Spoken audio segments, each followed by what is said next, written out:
ಮೀಸಲಾತಿ ಜನಕ ಶಾಹು ಮಹಾರಾಜರ 150ನೇ ಜನ್ಮ ದಿನಾಚರಣೆ.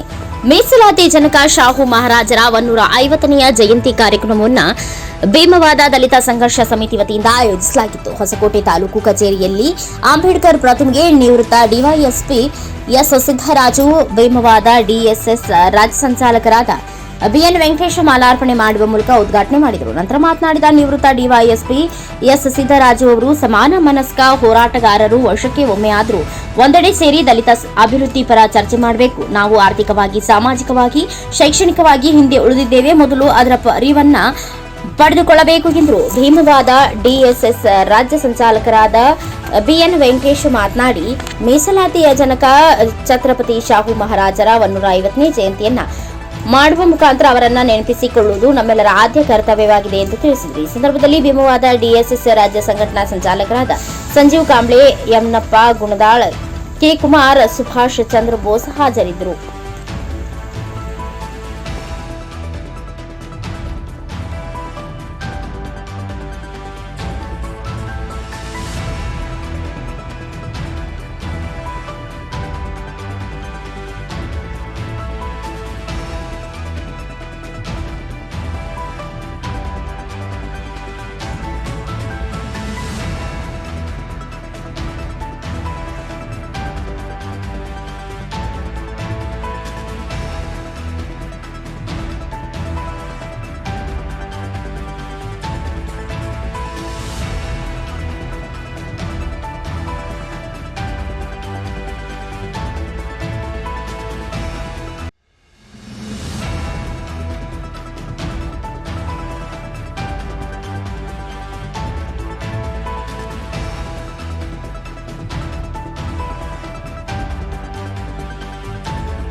ಛತ್ರಪತಿ ಶಾಹು ಮಹಾರಾಜ ಜಯಂತಿಯ ಅಂಗವಾಗಿ ನಡೀತಕ್ಕಂಥ ಈ ಕಾರ್ಯಕ್ರಮ ಹೊಸಕೋಟೆ ಪಟ್ಟಣದಲ್ಲಿ ಛತ್ರಪತಿ ಶಾಹು ಮಹಾರಾಜ್ ಮತ್ತು ಈ ಎಲ್ಲ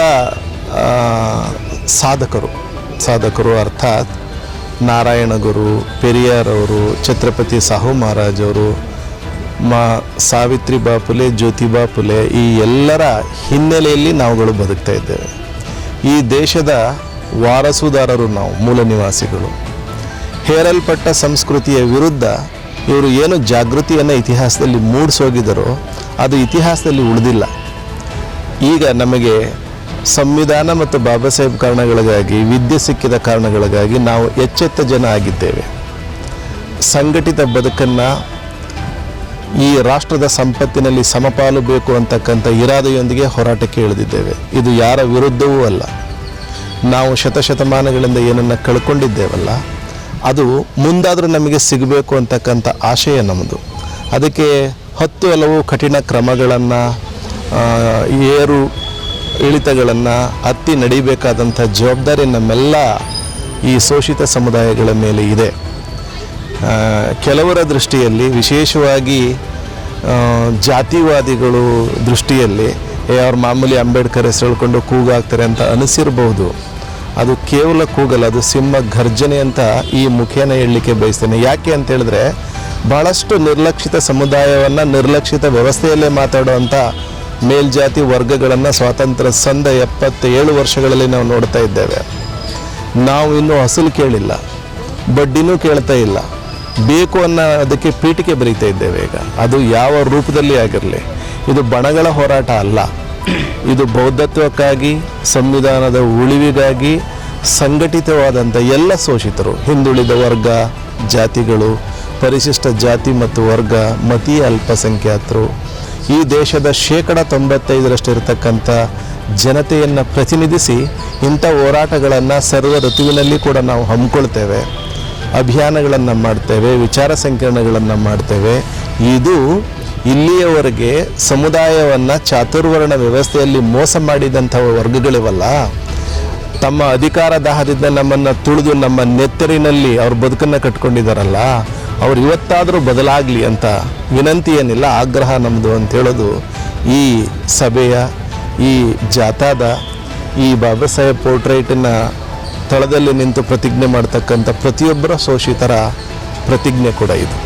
ಇದಕ್ಕಾಗಿ ಈ ಹೊಸಕೋಟೆನಲ್ಲಿ ಇವತ್ತು ಸೇರಿದ್ದೇವೆ. ಧನ್ಯವಾದ. ಏನು ಭೀಮವಾದ, ಏನು ನಾವು 20ನೇ ತಾರೀಕು ಹೋದ ತಿಂಗಳು ಬೆಂಗಳೂರು ಇದರಲ್ಲಿ ನಮ್ಮನ್ನ ಎಲ್ಲ ಮೆಚ್ಚಿನ ನಾಯಕರು ಬಂದು ಆಯ್ಕೆ ಮಾಡಿದ್ರು. ಭೀಮವಾದದಲ್ಲಿ ರಾಜ್ಯ ಸಂಚಾಲಕರಾಗಬೇಕಂತೇಳಿ 18 ಜಿಲ್ಲೆಯವರು ಬಂದು ಎಲ್ಲರೂ ಜನಗಳ ಮುಖಾಂತರ, ನಮ್ಮ ಲೀಡರ್ಗಳ ಮುಖಾಂತರ ಆಯ್ಕೆ ಮಾಡಿದ್ದಾರೆ. ನಾವು ಮುಂದಿನ ದಿನಗಳಲ್ಲಿ ಈ ಭೀಮವಾದನ ಪ್ರತಿಯೊಂದು ಹಳ್ಳಿಯಲ್ಲಿ ಕಟ್ಟಬೇಕು ಅಂತ ನಮ್ಮ ಆಸೆ.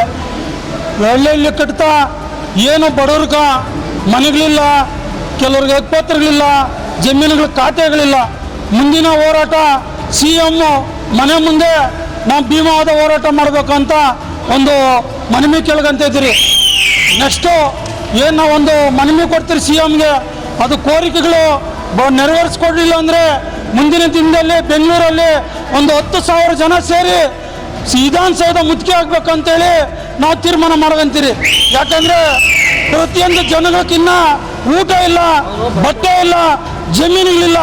ಎಲ್ಲ ಇರೋರು ಸಾಹುಕಾರಗಳು ಅವರಿವರು ಜಮೀನುಗಳನ್ನ 5 ಎಕರೆ 10 ಎಕರೆ 20 ಎಕರೆ ಸಾಗುವಳಿಗಳನ್ನ ಸೃಷ್ಟಿ ಮಾಡ್ಕೊಂಡು ನಾನು ಉತ್ಕೊಂಡಿದ್ದೀನಿ, ನಾನು ಮಾಡ್ಕೊಂಡಿದ್ದೀನಿ ಅಂತೇಳಿ ಈ ದೇಶದಲ್ಲಿ ಸುಮಾರು ಭೂಮಾಲೀಕರು ಶುರುವಾಗಿದ್ದಾರೆ. ಅವ್ರನ್ನ ಈ ಭೀಮವಾದದಲ್ಲಿ ಆ ಭೂಮಾಲೀಕರನ್ನ ಮಟ್ಟ ಹಾಕಿ ಜನಗಳ ಪರವಾಗಿ, ಬಡವ್ರ ಪರವಾಗಿ ಜೋಗ್ನೆ ಕೂಗ್ತಾ ಅವ್ರಿಗೆ ಏನು ಅನ್ಯಾಯ ಆಗಿದೆ ಅವ್ರಿಗೆ ನ್ಯಾಯ ಕೊಡಿಸ್ಬೇಕಂತ ಹೇಳ್ತಾ ನನ್ನ 2 ಮಾತು ಮಾತಾಡೋ ಅವಕಾಶ ಮಾಡಿಕೊಟ್ಟಿರ್ತಿ ಹೇಳ್ತಾ ಮುಗಿಸ್ತೀನಿ. ಜೈ ಭೀಮ್, ಜೈ ಕರ್ನಾಟಕ. ಶಿಕ್ಷಣ ಮೊದಲು ನಮಗೆ ಶಿಕ್ಷಣ ಬೇಕು.